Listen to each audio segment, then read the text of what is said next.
The boy just accidentally squirted ketchup on himself. He turned and was horrified to see his mother was pointing a camera at him. He quickly asked his mom to delete the video, and Daisy agreed to her son's request. But just as she was about to delete the video, she accidentally pressed the rewind button. In an instant, everything around them suddenly started to play in reverse. Time actually went back to the moment her son picked up the ketchup. Daisy snapped out of it and looked around in fear. She rushed to stop her son's action. Didn't you just squirt the ketchup on yourself?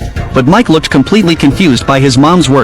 Daisy tried hard to recall what just happened, and attempted to explain it to her son, but Mike still looked totally puzzled. Daisy then let out a sigh of relief, thinking maybe it was all just her imagination. But their strange conversation caught the attention of a nearby cop. Daisy felt a wave of unease. Soon the two of them left the restaurant, but the uneasy feeling only grew stronger as they drove onto the highway. To help his mom calm down, Mike turned on the car music and stepped harder on the gas. But Daisy still felt uneasy, so she told her son to slow down. But Mike picked up the camcorder, wanting to record his mom's anxious state. Just then, a piercing siren suddenly came from behind the car. Mike immediately pulled over. At that moment, Daisy reminded her son to stay calm and be polite and cooperative with the officer, or it could cost him his life. Mike smiled and rolled down the window, only to see it was the same cop they met at the restaurant. Daisy explained to the officer that she was taking her son to college, but the cop seemed hostile. He asked if there were any weapons in the car. Daisy quickly smiled and said no. Then the officer asked Mike if he knew why they were pulled over. Mike answered with restrained frustration, "It's because of speeding."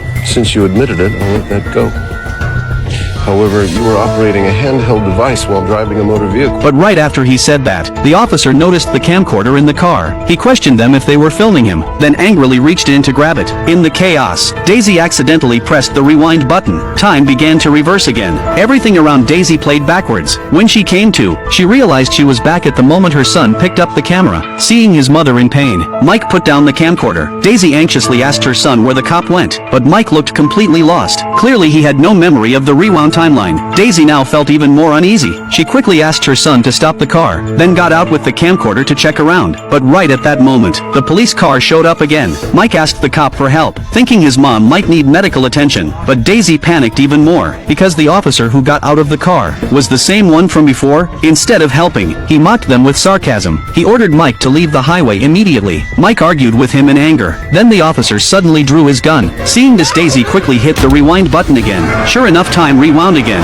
But this time Daisy went all the way back to the restaurant. She quickly looked around, and saw the officer also sitting nearby eating, staring at her and her son with a look of disgust. Daisy snapped out of it and quickly urged her son to leave. She decided to get out before the officer finished his breakfast, hoping that might help them avoid the cops' pursuit. Daisy rushed her son into the passenger seat, carefully drove onto the highway, and cautiously controlled her speed. Then halfway there, she suddenly made a sharp U-turn, cut across a field and drove onto another road. The feeling of unease lingered in her heart. She hoped this new path would change their fate, but Mike was confused by his mom's actions. He had no idea what she was talking about. After driving far enough, Daisy couldn't take the stress anymore, and decided to find a motel and take a break. She hoped the rest would also throw the cops off their trail. Lying in the motel room, Daisy finally relaxed a little. Just then the TV started showing the lottery numbers. Daisy got a sudden idea. She hit the record button on the camcorder. After the numbers finished, she pressed the rewind button again, and went back to the start of the live broadcast. Daisy smiled and made a bet with her son. If she could predict the winning numbers exactly, then he would have to listen to everything she said from now on. But Daisy knew deep down that the bet was just a way for her to escape reality for a moment. Mike was shocked that his mom could say the exact winning numbers. Just as things started to lighten up, a knock suddenly came at the door. Mike opened it, only to find that same cop standing outside again. Daisy instantly tensed up.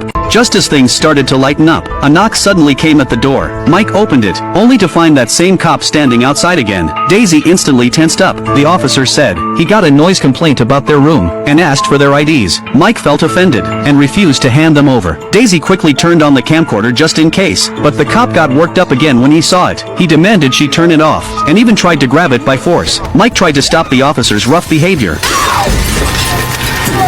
The officer pulled out his gun again. Daisy immediately hit the rewind button. everything returned to the restaurant again. Daisy gripped the camcorder tightly, watching the cop eating nearby, her heart filled with despair. They seemed to be trapped in a terrible loop, unable to escape the cop's pursuit no matter what. Daisy decided to take the initiative, to try and break the cycle. She picked up the camcorder, and walked straight to the officer's table, trying to calmly introduce herself and her son, and thank him for keeping the area safe. Daisy tried hard to leave a good impression, hoping the officer would let them go. Sure enough, when the officer heard the praise, a smile appeared on his face. Daisy took the chance to chat casually with him. This time the officer seemed friendly, and even said goodbye after finishing his meal. Daisy finally breathed a sigh of relief, thinking they were finally free from the officer. But as she turned to leave, she saw the cop was still in the restaurant, and suddenly called out to her. Daisy's heart skipped a beat. She silently prayed he wouldn't cause more trouble, but the officer asked if the luxury car outside was hers, and demanded she explain where it came from. Daisy forced herself to stay calm, and explained. She bought the car with money she earned through hard work. Then she pulled her son and tried to leave, but just as Daisy was about to get in the car, the officer called out to her again. Daisy completely lost hope. No matter what she did, she couldn't change the ending. The cop would eventually kill her son. Daisy decided to take the bullet for her son. She purposely provoked the officer, hoping he would shoot her instead, but Mike was worried about his mom's safety, and ran back to the car, to look for the proof of purchase photo, to prove the car was legal. At that moment Daisy's world collapsed. Fear washed over her like a tidal wave, drowning all her reason. The camcorder fell to the ground, and Mike lay in a pool of blood, outside the morgue. Tears silently streamed down Daisy's face. She couldn't accept this cruel reality. Then the doctor walked up to her, and asked if she wanted to identify the body. Daisy's voice trembled, but she begged the doctor to help her find the camcorder. The doctor didn't understand, but did as she asked. Daisy stood before her son's body, overwhelmed with grief. She clutched the camcorder tightly, praying it wasn't broken. The camcorder was her only hope. Her hands shaking, she pressed the rewind button, and a miracle happened. Daisy and Mike were back in the breakfast diner again. Daisy was overwhelmed with joy. She grabbed her son's hands, but when she looked up, she saw the officer hadn't arrived yet. She realized they had gone back even earlier this time. Daisy quickly took Mike away from the dangerous place, but fate didn't seem to favor them. Just as they were about to walk out of the diner, the cop suddenly appeared in front of them. Daisy's heart jumped into her throat, but to her surprise, the officer didn't give them trouble, and even politely held the door open for them. Daisy and Mike seized the chance and escaped the restaurant, but the fear was too overwhelming. She told her son everything that had happened. Mike was still young, but showed amazing calm and intelligence. After thinking briefly, he came up with a workable solution. Maybe the road they had never taken was actually the safe one. Daisy thought back on their previous route. There was indeed a fork in the road. One led to Mike's college, the other to his uncle's place. Before everything happened,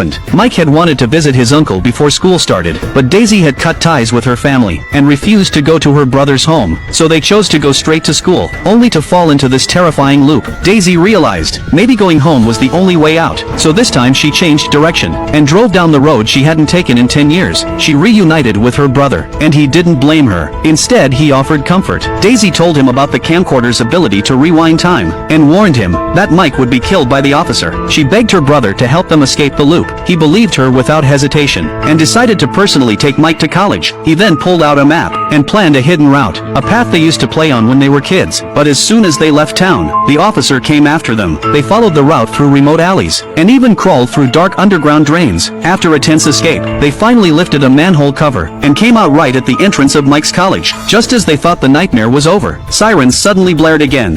You three, stop where you are.